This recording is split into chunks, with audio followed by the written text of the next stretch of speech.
2025 کا اختتام ہے. 2025 نے جاتے جاتے بھی ایک بڑی خبر ہمیں دے دی ہے اس تصویر کی صورت میں، جس کے اوپر آج ہم پروگرام کے آخر میں کمنٹ کریں گے اور اپنے مہمان سے بھی پوچھیں گے کہ اس تصویر کی وہ کیا تشریح کرتے ہیں. جے شنکر، جس نے پاکستان کے خلاف اپنے وزیر اعظم کے ساتھ مل کر خوب سازشیں کی اور منہ کی کھائی، ہمارے اسپیکر ایاز صادق صاحب کے ساتھ ہاتھ ملا رہا ہے، اس کے اوپر ہم کمنٹ کریں گے.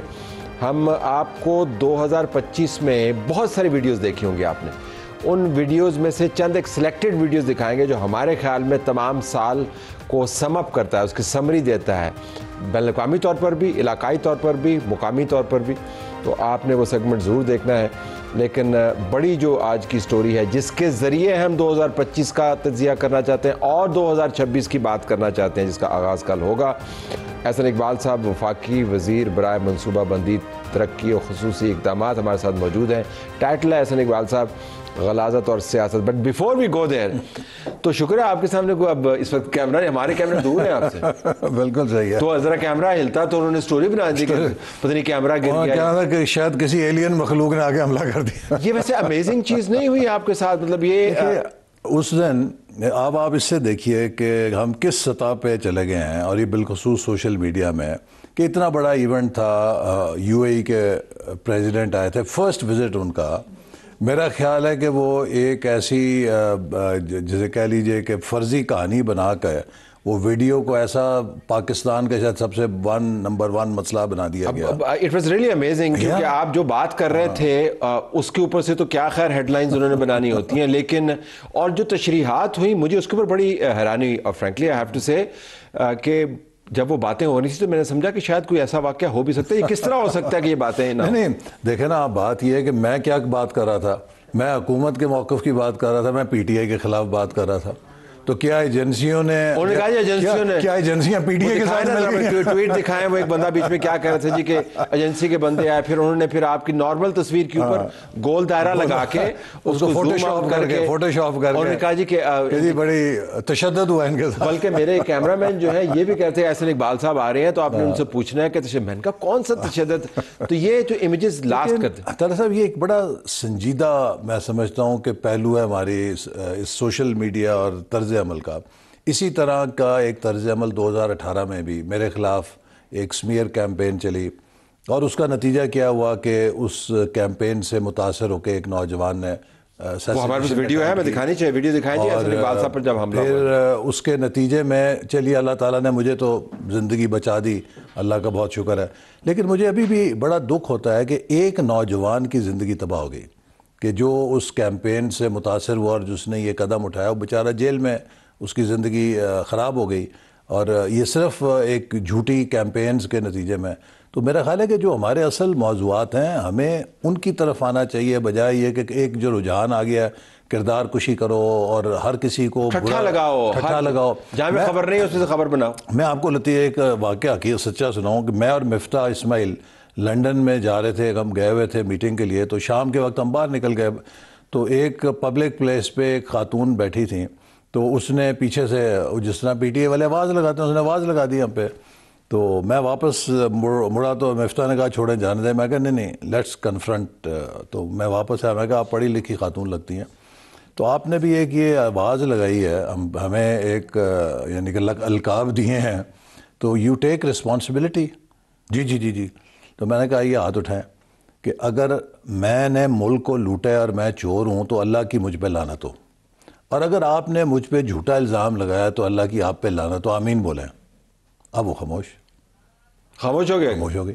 اچھا کہ جی نہیں سوری. اچھا اب دیکھیں نا، یہ جو ایک طرز عمل ہم نے سوسائٹی میں بنا دیا ہے کہ آپ لوگوں کو وہ کریں، ان کی کردار کشی کریں، جو آپ کے ساتھ نہیں ہے اس کو آپ اس حد تک تذلیل کریں کہ ہر حد کو آپ عبور کر جائیں. اس سے معاشرہ تو نہیں بنتا نا. اچھا لیکن یہ اس کا اگر ہم اس زاویے سے تجزیہ کریں، 2025 میں ہم نے بد کلامی، بد زبانی، بد تہذیبی، غلاظت کے انبار بہت انڈلتے ہوئے دیکھے. اور بالکل آخر میں آ کے پچھلے 72 گھنٹوں میں جو ہم نے دیکھا ہے، جو کے پی کے جو شفیع جان ہیں، ان کے مشیر اطلاعات ہیں جنہوں نے باتیں کی، آج عظمہ بخاری کے خلاف جنہوں نے باتیں کی، جس قسم کے الفاظ استعمال کیے، یہ ایک پولیٹیکل ٹول بھی ہے. ذرا اگر آپ آنیسٹلی اس کا تجزیہ کریں which I obviously expect you to do, اس کا اثر ہوتا ہے سیاسی طور پر جو ٹارگٹ ہوتا ہے اس کے اوپر اثر ہوتا ہے اس کا؟ میں سمجھتا ہوں کہ بالکل اثر ہوتا ہے، اور وہ معصوم لوگ یعنی کہ وہ ان چیزوں سے متاثر ہو کے ان کے رویوں میں انتہا پسندی آ جاتی ہے، ان کے رویوں میں جنونیت آ جاتی ہے، اور وہ صرف جنونیت اور انتہا پسندی پھر ان کے سیاسی ڈومین میں نہیں ہوتی، ان کے اپنے جو آپس کے تعلقات ہیں، سماجی تعلقات ہیں، اس کے اندر بھی تقسیم آ جاتی ہے، انتشار آ جاتا ہے، اور ہم اس سے ملتی جلتی صورتحال سے 1990 میں گزرے ہیں، اگرچہ ہماری اس سطح کی نہیں تھی جب پیپلز پارٹی اور پی ایم ایل این کے درمیان ایک بڑی مخاصمت کا دہائی تھی پوری، لیکن میں نے کبھی یہ نہیں دیکھا تھا کہ کسی پبلک پلیس کے اوپر بے نظیر بھٹو صاحبہ کو کسی مسلم لیگ والے نے ہوٹ کیا ہو، یا کسی پبلک پلیس پہ میں نواز شریف صاحب کے ساتھ اکثر ہوتا تھا کہ ایئرپورٹ پہ یا کسی ہوٹل میں کسی جیالے نے ان کو ہوٹ کیا ہو۔ دیکھیے ایک کوئی تھوڑا سا ڈیکورم تھا، یا کوئی باہر ملک سے جا رہا ہے تو ملک سے باہر کسی سڑک کے اوپر چوراہے کے اوپر اپوزیشن لیڈر کو آپ آوازیں کسیں، یہ کلچر لیکن انسیڈنٹس تھے، مثلا نصرت بھٹو صاحبہ کی تصویریں جو ہیں وہ جہازوں سے پھینکی گئیں، کیمپین چلی، مغربیت والی باتیں ہوتی تھیں، لیکن جس لیول پہ ہم اس وقت کھڑے ہیں جی وہ انہرڈ آف، انپریسیڈنٹڈ ہے، اور میرا خیال ہے کہ یہ ہمیں اس کو کریکٹ کرنے کی ضرورت ہے، چونکہ پاکستان نہیں، آج کی دنیا میں جو نئی وارفیئر ہے وہ یہی ہے کہ آپ سوسائٹیز کو انٹرنلی اتنا کیوٹک کر دیں، ان کا آپس میں ایک دوسرے سے اعتماد اداروں سے اور آپس میں اتنا کمزور کر دیں کہ کوئی بھی معاشرہ انٹرنلی امپلوڈ کر جائے۔ اور آج دنیا میں اگر آپ دیکھیں جتنی انسٹیبلٹی ہے، سب سے بڑا میرے نزدیک نیشنل امپیریٹیو یہی ہے کہ آج ہر ملک یہ کوشش کر رہا ہے کہ ہم ڈومیسٹک سٹیبلٹی اور ڈومیسٹک یونٹی کیسے برقرار، لیکن اگر فیملی یونٹ سے لے کر اور سوشل یونٹ اور پولیٹیکل یونٹس جو ہیں ان کے اندر تلاطم ہے جھوٹی خبروں کے ذریعے، تو پھر آپ کو کسی گولی چلانے کی ضرورت نہیں ہے، ہاں پھر تو وہ انٹرنلی امپلوڈ کر جاتا ہے پورا سسٹم۔ تو یہ ایک بہت بڑا فیملی پہ اثر ہوتا ہے ویسے، چونکہ آپ 2 مرتبہ ایک حقیقی جو ریڈیکلائزڈ سینٹیمنٹ ہے جس نے قاتلانہ حملہ آپ پر کیا وہ حقیقی نشانہ بنے، پھر اس کے بعد تواتر کے ساتھ خیر وہ جو ٹرولنگ ہوتی ہے وہ ہوتی رہتی ہے، اور یہ تو ایک بڑا کلاسک کیس تھا کہ جب کچھ بھی نہیں تھا تو پھر بھی ایک طوفان بدتمیزی، تو فیملی کے ساتھ بہت متاثر ہوتی ہے۔ اور میں آپ کو بتاؤں کہ جب مجھے گولی لگی، پھر اس کے بعد نیب نے جب مجھے پکڑا تو نیب نے اس وقت صرف مجھے نہیں پکڑا بلکہ میرے بچوں کی فیملیز، ان کے ان لاز اور ان کی وائف اسپاؤزز، سب کے اکاؤنٹس اور بند اور یہ اور وہ، ایک بڑا یعنی کہ سٹگما بن جاتا ہے نا۔ مجھے یاد ہے کہ ہم جب وہ فارغ ہو گئے، اللہ تعالیٰ نے رہا کر دیا، کراچی میں ایک پریس کانفرنس کر رہے تھے، تو ادھر اسٹیٹ بینک کے سامنے آئی ایم ایف کا جب پیکیج ہوا تھا اس پہ احتجاج کر رہے تھے، انہوں نے جب اٹانومی کا اظہار کیا، تو مجھے بعد میں پیچھے جو میرے بندہ کھڑا تھا اس نے کہا کہ پیچھے سے 2 بندے گزرے، تو ان میں سے ایک بندہ آپ کی تعریف کر رہا تھا کہ جی یہ بندہ پڑھا لکھا ہے اور ایسا ہے، دوسرا کہتا ہے یار پتہ نہیں نیب نے پھڑے ایسے کچھ تو ہوئے گا نا۔ یہ جو امیج ہے، یہ دیکھیے نا، جو ڈاؤٹ، ہاں ڈاؤٹ، شک جب آپ کریٹ کر دیتے ہیں کہ آپ ہر کسی کے بارے میں شک کریٹ کر دیتے ہیں کہ اس ملک کے اندر کوئی انسان کا بچہ نہیں ہے، اس ملک میں کوئی دیانتدار نہیں ہے، اس ملک میں کوئی صحیح کام نہیں کر سکتا، تو پھر آپ کی جو سیلف اسٹیم نیشن کی ہے وہ شیٹر ہو جاتی ہے۔ جب لو سیلف اسٹیم ہوتی ہے، آپ کسی سائیکالوجسٹ سے پوچھیں، وہ بندہ ڈپریشن کا شکار ہو جاتا ہے، انفرادی طور پر بھی ڈپریشن، اجتماعی طور پہ بھی آپ ہو جاتے ہیں۔ لیکن اگر پی ٹی آئی کی طرف سے آپ دیکھیں جو اس قسم کی کیمپین کو چلانے کی خاص مہارت ہے اور بغیر کسی لہت و لال کے وہ کیمپین اب چلاتے ہیں، ان کا ماننا یہ جی کہ ہماری کمر جو ہے وہ دیوار کے ساتھ لگی ہوئی ہے، ہمارا لیڈر جیل کے اندر ہے، ہمیں کہیں ہمارے بندوں سے پریس کانفرنسز کروائی گئیں، اور آپ نے نیب کی بات کی، ان کے پیچھے بھی نیب لگائے گئے، ان کے کاروبار بھی بند کروائے گئے، تو ہم اب کیا کریں؟ تو اب گالی نہیں نکالیں تو کیا کریں؟ جب میں ان سے بات کرتا ہوں نا تو وہ مجھے یہ بات، آپ مجھے یہ بتائیں کہ لیڈر آف اپوزیشن شہباز شریف تھے، انہوں نے اسمبلی میں کھڑے ہو کے کہا کہ آپ نے ہمیں دیوار سے نہیں لگایا، دیوار سے چن دیا۔ پوری ہماری فرنٹ لائن کی لیڈرشپ جو ہے، نواز شریف صاحب سے لے کے شہباز شریف، ان کی اولادیں، میں، خواجہ آصف، رانا ثناء اللہ، سعد رفیق، مفتاح، شاہد، حنیف عباسی، یہ لانگ لنک پوری کی پوری لیڈرشپ تھی۔ ہم نے تو کبھی یہ مغالطات نہیں بولے۔ میں آپ کو ایک بڑا دلچسپ یعنی کہ واقعہ سناؤں جو واقعی مجھے بھی اس نے بڑا متاثر کیا۔ نواز شریف صاحب منتیں کرتے رہے کہ مجھے جانے دیں آپ میری اہلیہ کی عیادت کے لیے, 2 دن 3 دن پیشی سے استثناء دے دیں. انہیں تھا جی روز آپ نے عدالت میں آنا, نہیں دی انہیں اجازت. پھر انہیں پتہ چلا کہ ان کی اہلیہ بہت بیمار ہیں, تو انہوں نے وہاں پہ کوشش کی کہ کسی طرح فون پہ رابطہ کر لیں. انہوں نے کہا جی نہیں آپ نہیں کر سکتے. اچھا انہوں نے اپنے سٹاف کہا جیل چلتے ہیں واپس, وہاں سے جا کے بات کرتے ہیں.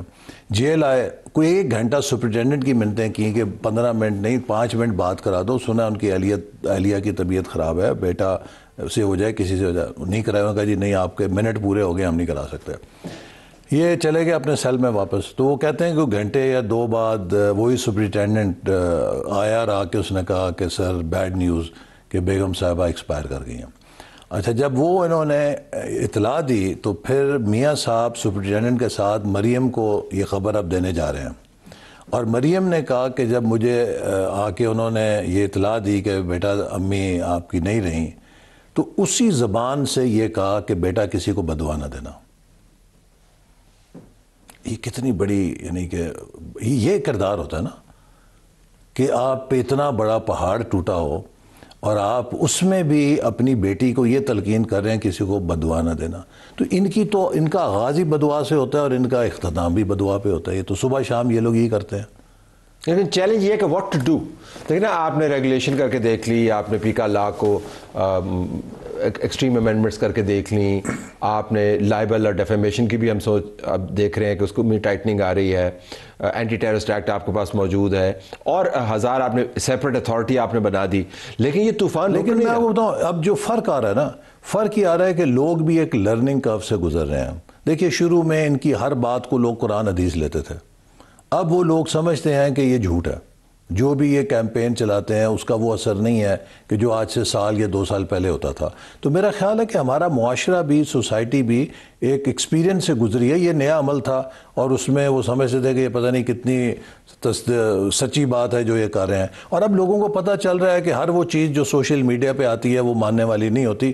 تفریح کے طور پہ آپ اسے دیکھ سکتے ہیں پر اسے آپ لیکن جو سینٹیمنٹ ریڈیکلائز ہو گیا حسن اقبال صاحب, جن لوگوں کے ذہن میں ڈاؤٹ پڑ گیا, جس طرح انہوں نے بتایا کہ نیب نے چکیا تو کوئی غلطی ہونی ہے, جس طرح وہ خاتون نے نعرہ لگا دیا جب آپ نے اس کو کنفرنٹ کیا, پھر اس نے کہا جی کہ میں نے یہ کام نہیں کرنا, وہ بندہ جس نے آپ کے اوپر اٹیک کیا, ہزاروں ایسی مثالیں ہیں. لیکن جو سینٹیمنٹ جو نئی جنریشن کو ریڈیکلائز ہو گیا, اب یہ جو نئی جنریشن آئی ہے, نسبتاً نئی جنریشن ہے, یہ آج سے 8-10 سال پہلے کالجز کے اندر ہوں گے, یونیورسٹیز کے اندر ہوں گے, بس بشمول چیف منسٹر صاحب جو ہیں, یہ نئی جنریشن تو بالکل ہتھے سے اکھڑی ہوئی ہے. تو دیکھیے یہ تو ہم نے جنریشن کسی حد تک ڈیمیج ہیز بین ڈن. لیکن اب میں وائس چانسلرز کو اور جتنے بھی ایجوکیشنسٹ اور ملتا ہوں, ہیڈ ماسٹرز ہیڈ مسٹرز کو, ان کو سب کو یہ کہتا ہوں کہ اب آپ کو you have to prepare your students for this new phenomena کہ وہ سمجھیں. دیکھیے قرآن نے جو بات 1400 سال پہلے کہی تھی, آج وہ سوشل میڈیا کا چارٹر ہے. آج سوشل میڈیا پہ دیکھیں سب سے زیادہ کس پہ انویسٹمنٹ ہو رہی ہے, فیکٹ چیک پہ, کہ فیک نیوز کو کس طرح پکڑنا ہے. قرآن نے 1400 سال پہلے کہا کہ کوئی خبر لے کر آئے اس کو مانو نہ مانو جب تک تصدیق نہ کر لو, ایسا نہ ہو کہ بعد میں پچھتانا پڑے. تو آج وہی چیز جو ہے وہ, آج تو ہم خود پڑھتے نہیں اور فارورڈ پہلے کر دیتے ہیں, ہم اس کی ریٹویٹ کر دیتے ہیں. تو اس میں یہ جو ایک ذمہ داری کا احساس ہے, میں سمجھتا ہوں کہ یہ ہمیں لانا چاہیے کہ جو بھی چیز آئے آپ اس کی تحقیق کریں. جو چیز ہمیں قرآن نے کہی ہے اسی سے بچت ہے, ورنہ تو یہ ہم اس چیز کو خود گناہ گار ہوتے ہیں اس جھوٹ کو پھیلانے کے اندر. اچھا 2025 کو اگر آپ سم اپ کریں, کیونکہ ہم نے پہلے بات کی تھی کہ 2025 کا جائزہ لیں گے, لیکن اتنا کچھ ہوا, اس وسیع تناظر کو 22-25 منٹ میں نہیں لا سکتے. تو اگر آپ مجھ سے پوچھیں تو میں کہوں کہ یہ سال جو تھا یہ ڈویژنز کا سال تھا بنیادی طور پر. اس کے اندر آپ کو ہر جگہ پر ڈویژنز نظر آتی ہیں. اس میں آپ کو سیاست میں ڈویژنز نظر آتی ہیں, معاشرت میں ڈویژنز نظر آتی ہیں, سوچ میں ڈویژنز نظر آتی ہیں. آپ 100 لوگوں کو بتائیں کہ یہ فیکٹ ہے, اس نے اگر نہیں ماننا تو اس نے نہیں ماننا. ہم صحافت میں یہ سنتے ہوتے تھے کہ آپ کے پاس یہ تو طاقت ہے کہ آپ اپنی رائے رکھیں, لیکن یہ طاقت نہیں ہے کہ اپنی پسند کا فیکٹ لیں. لیکن اب وہ بھی ہو رہا ہے. 2026 میں تو یہ ٹرینڈز بہت خطرناک ہوں گے, دیکھیے میں سمجھتا ہوں ڈیسپریشن بڑھ رہی ہے. دونوں چیزیں ہیں نا, گلاس ہاف ایمٹی بھی ہے, گلاس ہاف فل بھی ہے. اگر آپ گلاس ہاف فل دیکھیں تو میں سمجھتا ہوں کہ 2025 پاکستان کی تاریخ کا ایک یادگار سال ہے کہ جس میں ہم نے مارکہ حق کی صورت میں ایک بہت شاندار کامیابی, تاریخی کامیابی حاصل کی, جس نے قوم کے مورال کو بھی بوسٹ کیا اور پاکستان کی بین الاقوامی ساکھ کو بھی بوسٹ. لیکن بسط احترام اس تمام کارکردگی، کارنامے اور تاریخ ساز حقیقت کے باوجود آپ دیکھ رہے ہیں کہ اسی فوج کی قیادت کے بارے میں جماعت پاکستان تحریک انصاف اور دوسرے لوگ کیا بات کرتے ہیں، بلکہ ان کے ساتھ جو کولیشن میں موجود ہیں وہ کیا بات کرتے ہیں. تو اس نے ایک جگہ پر تو یونٹی آپ کو دی ہے لیکن دوسری طرف ڈویژنز نہیں گئی. نہیں، لیکن دیکھیے اب وہ جو آج میرے پاس امریکہ سے کچھ لوگ آئے ہوئے تھے پاکستانی، تو وہ یہی کہہ رہے تھے کہ جو ایک بڑا طوفان بدتمیزی ہمیں محسوس ہوتا تھا سال پہلے، یہ جو مارکہ حق ہوا ہے اس نے لوگوں کے بڑی حد تک پرسیپشنز کو بدل دیا ہے.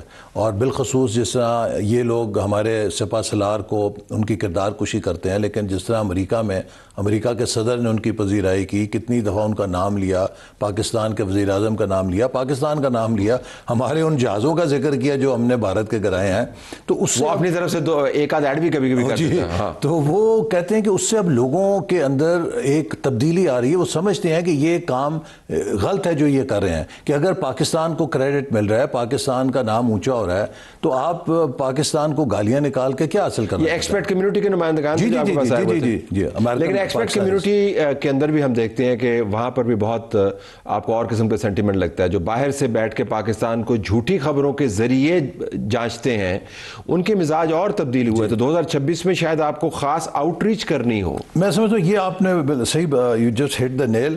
آئی تھنک اس کا ایک بہت بڑا جو شاید ضرورت ہے کرنے کی وہ ہے مور انگیجمنٹ. کہ آپ اگر اب ہم کیمپسز میں جاتے ہیں، نوجوانوں کے ساتھ انگیج کرتے ہیں. ابھی یہ پرائم منسٹر گئے ہوئے تھے، میں ان کے ساتھ گیا، ہم کشمیر میں گئے، جو اسٹوڈنٹ باڈی تھی ہال بھرا ہوا تھا، ان کا جو رسپانس تھا واز امیزنگ. تو آپ جتنا انگیج کریں لوگ اس کے ساتھ، پھر میرا خیال ہے کہ دوسرا سائیڈ آف سٹوری دیکھتے ہیں. تو یہ جو ایک ون سائیڈڈ چل رہا تھا اس نے تباہی کی ہے. لیکن آپ کو پولیٹیکل جو ڈویژن ہے اس کو بھی تو برج کرنا ہوگا نا جی. یہ ہو نہیں سکتا کہ یہ پالیٹکس ایسی ہی چلتی رہے، معاشرہ درست ہو جائے.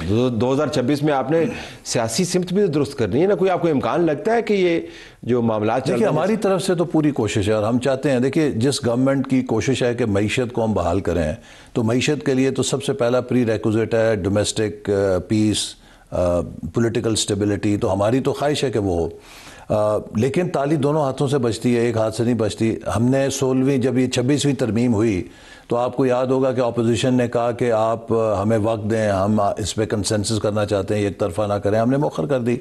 1 مہینہ بات چیت ہوئی، اسپیکر نے کمیٹی بنائی، پی ٹی آئی نے اپوزیشن کے ساتھ جے یو آئی کے ساتھ مل کر اتفاق کیا اور ایک متفقہ مسودہ منظور ہوا.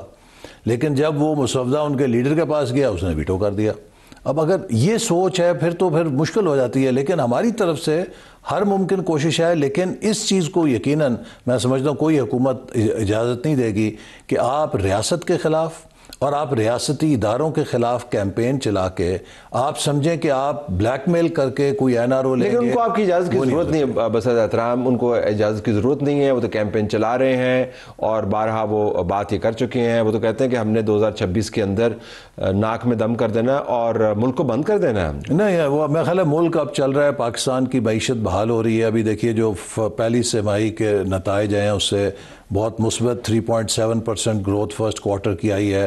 اسی طرح ہماری ایکسپورٹس بڑھ رہی ہیں، ہماری سٹاک مارکیٹ 1,75,000 سے اوپر جا رہی ہے. یہ سب لوگ دیکھ رہے ہیں کہ رفتہ رفتہ مہنگائی قابو میں آ رہی ہے، ملک کے اندر معاشی استحکام آ رہا ہے.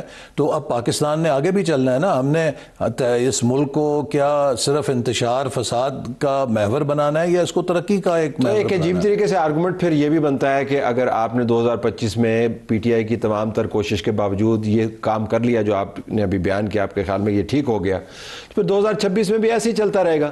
میرا خیال ہے کہ یہ اگر منفی سیاست کریں گے تو خود کو اور ایکسپوز کریں گے. ابھی آپ دیکھ لیجئے نا کہ یہ کال دیتے ہیں، کتنے لوگ آتے ہیں، وہ ڈائی ہارٹ آتے ہیں. جو ایک عام ہجوم آیا کرتا تھا وہ جھڑ گیا ہے، چونکہ عام آدمی، عام پاکستانی اب انتشار سے دلچسپی نہیں رکھتا. وہ سمجھتا ہے کہ ہم معاشی استحکام ہماری ضرورت ہے، ہم ایک مقابلے میں ہیں. اور میں آپ کو یہ بتاؤں کہ جو مارکہ حق ہم نے جیتا ہے، اللہ تعالیٰ نے بڑی کامیابی دی ہے. یہ ابدی اور دائمی تبھی ہوگا جب ہم مارکہ ترقی بھی جیتیں گے. آپ مارکہ ترقی جیتے بغیر اپنے دفاع کو بہت دیر تک ناقابل تسخیر نہیں رکھ سکتے. You run out of steam. آپ کو بلڈ کرنا ہوتا ہے. You run out of steam. So لہٰذا ایک مضبوط دفاع کے لیے ایک مضبوط معیشت کی ضرورت ہے. اور ہماری اتنی نوجوان آبادی ہے, اگر ہم نے معیشت نہ بنائی تو یہاں تو یعنی کہ آپ سمجھیں کہ قتل و غارت ہوگا ایک ایک روٹی کے اوپر. تو اس لیے پاکستان کا سب سے بڑا تقاضا پاکستان کا معاشی استحکام ہے, ترقی ہے. ہمیں سیاسی لانگ مارچ کی نہیں, اقتصادی لانگ مارچ کی ضرورت ہے. لیکن گھوم کے ہم پھر اسی جگہ پر آگے کھڑے ہو گئے کہ آپ نے جو فارن پالیسی میں دفاع میں جو وکٹریز حاصل کی ان کو اب آپ نے استعمال کرنا ہے, بنیاد بنانا ہے, معیشت کو مضبوط کرنا ہے. معیشت کو مضبوط کرنے کے لیے آپ کو سیاست میں ڈویژنز کم کرنی ہے. سیاست میں ڈویژنز کم نہیں ہوں گی جب تک یہ سیاسی معاملہ چلتا رہے گا, جس کے اوپر بات آ کے ٹھہر جاتی ہے کہ عمران خان ریڈیالہ میں بیٹھا ہوا ہے, وہ اور اس کی بہنیں کہتی ہیں جی ہم نے ڈائیلاگ نہیں کرنا. تو کیا آپ کو 2026 میں مائنس عمران خان کوئی تصفیہ ہوتا ہوا نظر آ رہا ہے؟ یا دیکھیے میرا خیال ہے کہ آہستہ آہستہ پی ٹی آئی کو یہ ریالٹی آ جائے گی کہ ان کے لیڈر کی جو کیسز ہیں وہ کوئی ایسے نہیں ہیں کہ کوئی ہیئر سے کے اوپر بنے ہیں. دیکھیں these are all documented. 190 million pound برطانیہ نے پاکستان کو دیا, یہ ایک ڈاکومنٹری فیکٹ ہے. وہ 190 ملین پاؤنڈ سرکار کے اکاؤنٹ میں جمع نہیں ہوا, یہ ایک ڈاکومنٹری فیکٹ ہے. وہ 190 ملین پاؤنڈ ملک ریاض کے اکاؤنٹ میں گیا, یہ ڈاکومنٹری فیکٹ ہے. وہ کابینہ سے منظور کرایا گیا, بند لفافے میں منظور کرایا گیا, یہ ڈاکومنٹری فیکٹ ہے. اب اس کیس میں کوئی کس طرح, دیکھیے اگر آپ نے 60 ارب روپے کی چوری اس طرح جو ہوئی ہے اس کو معاف کر دینا ہے تو پھر تو جیلوں میں جتنے جیب کترے ہیں جو کوئی ایسی 1 لاکھ 2 لاکھ کا فراڈ والے. لیکن ایک اور بھی ڈاکومنٹڈ فیکٹ ہے جو ہمیں بیان کرنا ہے کہ اگر یہ چوری جس کو آپ کہتے ہیں اگر اس کے ساتھ سیاست تبدیل نہ ہوئی ہوتی یہ چوری آج گلوری بنی ہوتی. گلوری تھی نا یہ, جب انہوں نے کیا کابینہ کے سامنے کیا نا, آپ ڈنکے کی چوٹ پہ کیا. تو اس وجہ سے میں کہہ رہا ہوں کہ اگر سیاسی طور پر معاملات نہ دوسری طرف جاتے تو آج ہمیں بتایا جا رہا ہوتا کہ کتنا زبردست کام ہے. تو آرگومنٹ پھر یہ ہے نا کہ تو مقدمہ تو پھر سیاست نہیں. لیکن میرے کہنے کا مقصد ہے کہ اب جو میں کہنا چاہ رہا تھا کہ ایک نہایت ہی شفاف چوری کے مقدمے میں وہ موصوف سزا یافتہ ہیں. اچھا اب ان کو کوئی حکومت چھوڑ نہیں سکتی, وہ کوئی سیاسی قیدی نہیں ہے, وہ اب ایک کانوکٹ ہیں. اب ان کو چھوڑنے کا راستہ یہی ہے کہ وہ عدالت میں جا کے ثابت کریں کہ جی وہ چوری نہیں تھی اور انہوں نے ایسا کام نہیں کیا. وہی ایک راستہ ہے نا. حکومت کے کسی ایگزیکٹو آرڈر سے یا آرمی چیف کے کسی ایگزیکٹو آرڈر سے مارشل لا تو نہیں ہے کہ وہ چھٹ جائیں گے یا انہیں این آر او مل جائے گا. تو اس لیے بجائے یہ کہ پی ٹی آئی اس طرف زور لگائے, وہ اپنے ایوانوں کے اندر آئے, وہ عدالتوں میں جائے اور اپنے انصاف اگر سمجھتی ہے کہ زیادتی ہوئی ہے وہاں جا کے ثابت کرے کہ بے گناہ ہے.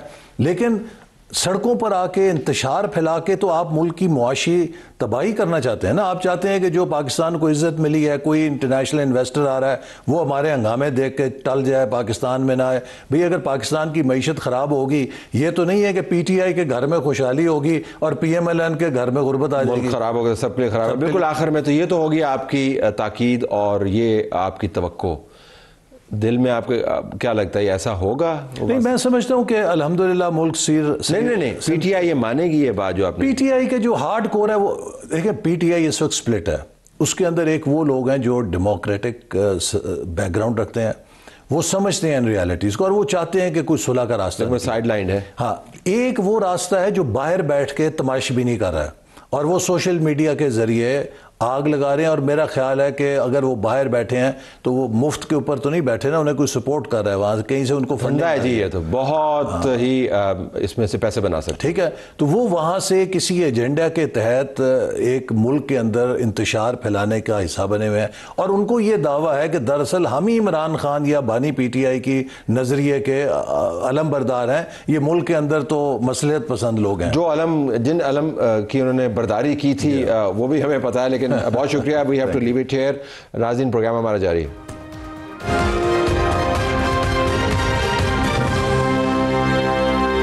2025 میں آپ نے بہت سارے واقعات بذریعہ کیمرہ کی آنکھ دیکھے ہوں گے. ہم ان تمام واقعات کو آپ کے سامنے نہیں لا سکتے. چند ایک ویڈیوز کا ہم نے انتخاب کیا جو ہمارے خیال میں تمام سال کی بین الاقوامی, علاقائی اور قومی جو معاملات ہیں ان کو سم اپ کرتے ہیں.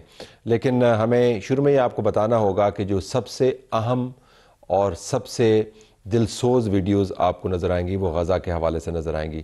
وہ اتنی ویڈیوز ہیں, وہ اتنی تباہی ہے, وہ اتنے جرائم ہیں, وہ اتنے مظالم ہیں کہ جس کو ہم ایک پروگرام تو کیا 1 سال بھی اگر یہ ویڈیوز چلاتے رہیں تو کم پڑ جائے گا. بچے ہیں اس میں, عورتیں ہیں اس میں, بزرگ ہیں اس میں, جوان ہیں اس میں, گھر تباہ ہوئے ہیں. ایک تمام تہذیب کو ختم کرنے کا ایک پلان تھا جو آپ نے اپنی آنکھوں کے سامنے انفولڈ ہوتے ہوئے دیکھا. بچے آپ کے سامنے ہاتھ جوڑتے ہوئے نظر آئے کہ خدا را بس کریں, ہم نے کھانا کھانا ہے. اور جو آج کل وہاں پر تباہی ہے وہ بھی کیمرے کی آنکھ نے اس کو فلم بند کیا ہوا ہے.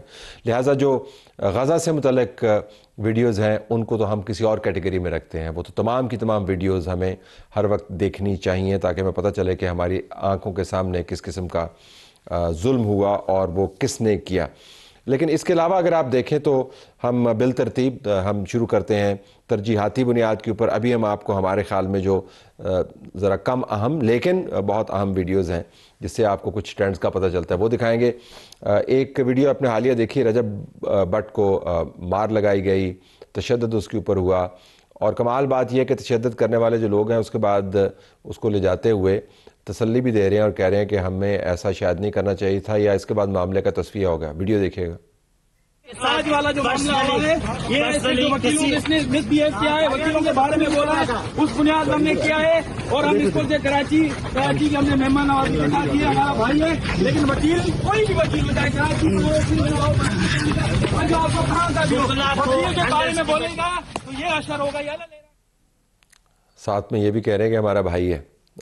بہرحال بہار کے جو وزیر اعلیٰ نتیش کمار نے قبیح اور گندی حرکت کی, وہ بین الاقوامی طور پر سب سے بڑی خبر بنی جب اس نے ایک مسلمان بچی کا حجاب کھینچا اس کو ڈگری دیتے ہوئے. یہ ایک مکمل سیاسی, نظریاتی, ثقافتی اور ریاستی پالیسی کی سمری ہے جس قسم کے لوگوں کے ساتھ ہمیں ڈیل کرنا پڑ رہا ہے.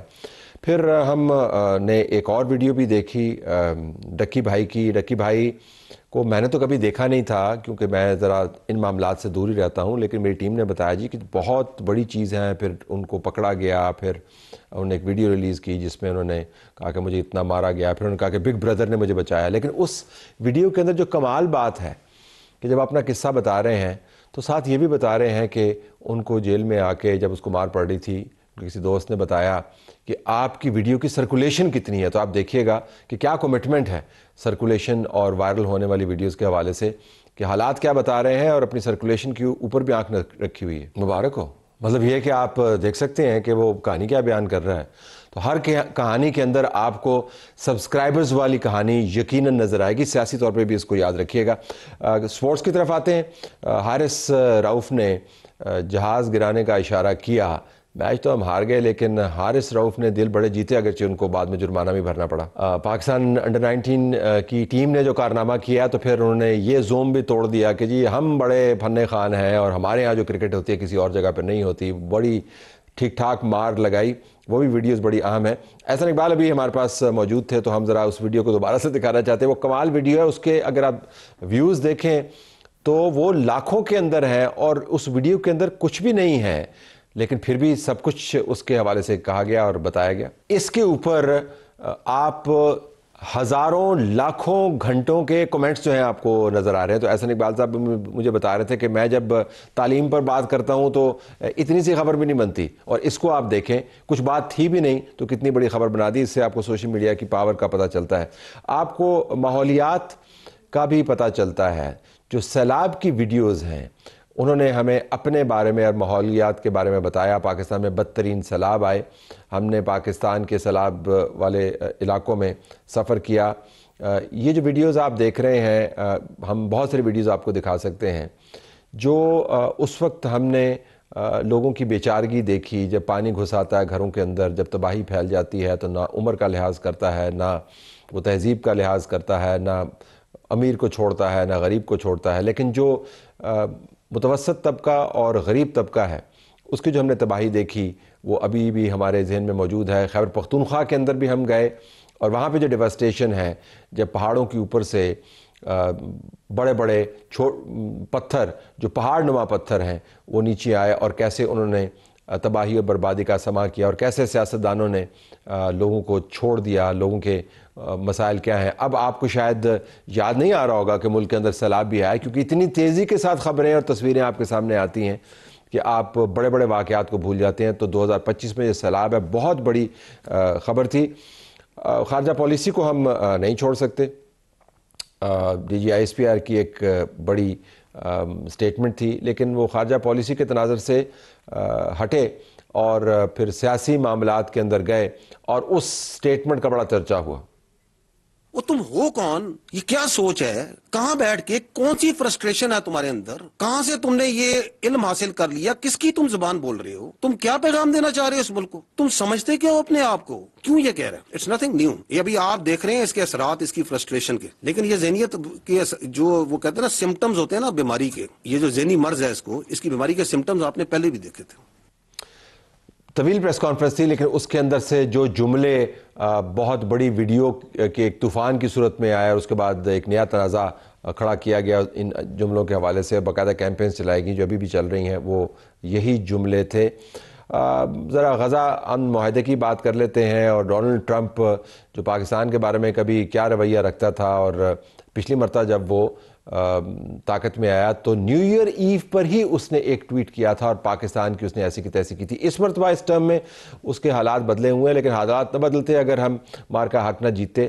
پرائم منسٹر شہباز شریف نے ان کی بڑی تعریف کی, تو پھر ٹرمپ نے خصوصی ان کو کھڑے کھڑے دعوت نامہ ارسال کیا کہ وہ بتائیے نا جو آپ نے میرے بارے میں بات کی تھی.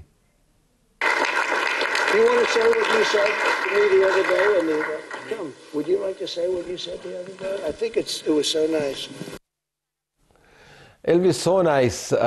ڈونلڈ ٹرمپ کھڑے کھڑے جو ہے وہ پورا پروٹوکول چینج کر دیتا ہے, اور شہباز شریف صاحب نے تو شاید وہ چلتے چلتے کلمات کہے ہوں گے, لیکن اس نے وہ سن لیے, رجسٹر کر لیے, تشہیر کا اس کو بڑا شوق ہے, تو مائک کے سامنے پرائم منسٹر کو کھڑا کر دیا, پھر انہوں نے وہی باتیں کی. بریوری کی بھی سٹوریز ہیں. سڈنی میں حملہ ہوا بونی بیچ کے اوپر, اور وہ بہادر شخص جو بونی بیچ ہیرو کے طور پہ جانا جاتا ہے, اس نے یہ کمال کام کیا جب اس نے گن مین کے اوپر چھلانگ لگائی اور اس کے ہاتھ سے بندوق لی. اور پھر بعد میں ان کا ایک انٹرویو سن رہا تھا جس کے اندر یہ بتا رہے تھے کہ یہ اپنے ہاتھ سے اس بندے کو مارنا نہیں چاہتے تھے. یہ کہہ رہے تھے کہ میں ایسا بندہ نہیں بننا چاہتا جس کے ہاتھ پہ کسی انسان کا خون لگا ہو. اور پھر اس نے یہ بھی کہا کہ میں نے سوچا نہیں تھا, اور اگر دوبارہ کوئی ایسا موقع آئے تو میں بالکل ایسا ہی کام کروں گا, لیکن میں اپنے ہاتھ سے کسی کی جان نہیں لے سکتا. اور اس نے کہا کہ میں نے اس وجہ سے بچایا کہ یہ انسانوں کو مار رہا تھا, تو میں نے نہ کسی بچے کو بچایا نہ کسی اور کو بچایا, میں نے انسانیت کو بچایا. تو یہ بہت بڑی بریوری کی بات ہے کہ جب آپ اس طرح اتنے بڑے واقعے کے بیچ میں کودیں اور لوگوں کی جانیں بچائیں. جو شہباز شریف صاحب کی ہم نے ایک آپ کو ویڈیو دکھائی. اب شہباز شریف صاحب نے بتایا کہ مارکہ حق میں جب جنگ کے درمیان جواب دینے کا وقت آیا تو پھر شہباز شریف صاحب نے کس حالت میں اور کس کیفیت میں یہ سنا کہ اب جواب جا رہا ہے. مجھے صبح میں فجر کے بعد میں سوئمنگ کرتا ہوں, تو میں احتیاطاً اپنا سیکیور فون ساتھ لے گیا. گھنٹی بجی تو جنرل آصف منیر لائن پر تھے, کہنے لگے کہ وزیر اعظم ہم نے بڑا بھرپور ان کو جواب دیا ہے اور اب ہمیں سیز فائر کرنے کی درخواست آ رہی ہے. میں نے کہا سپہ سالار, آپ نے دشمن کو ایک بھرپور تھپڑ مارا ہے, اس کا سر چکرا گیا, اب وہ سیز فائر پر مجبور ہے, تو میں سمجھتا ہوں کہ آپ بسم اللہ کریں اور اس سیز فائر کی آفر کو قبول کریں. آپ ذرا امیجن کریں کہ وزیر اعظم جو ہے وہ ایک سیکیور فون کے اوپر سوئمنگ پول میں کان کے ساتھ یہ فون لگا کر یہ باتیں کر رہے ہوں, تو ایک وہ ویڈیو اگر ہو ہمارے پاس تو زبردست ویڈیو ہوگی, لیکن وہ ہے نہیں ہمارے پاس. جے شنکر جس نے آج اسپیکر قومی اسمبلی کے ساتھ ہاتھ ملایا, اور وہ اپنے آپ کو بہت ایک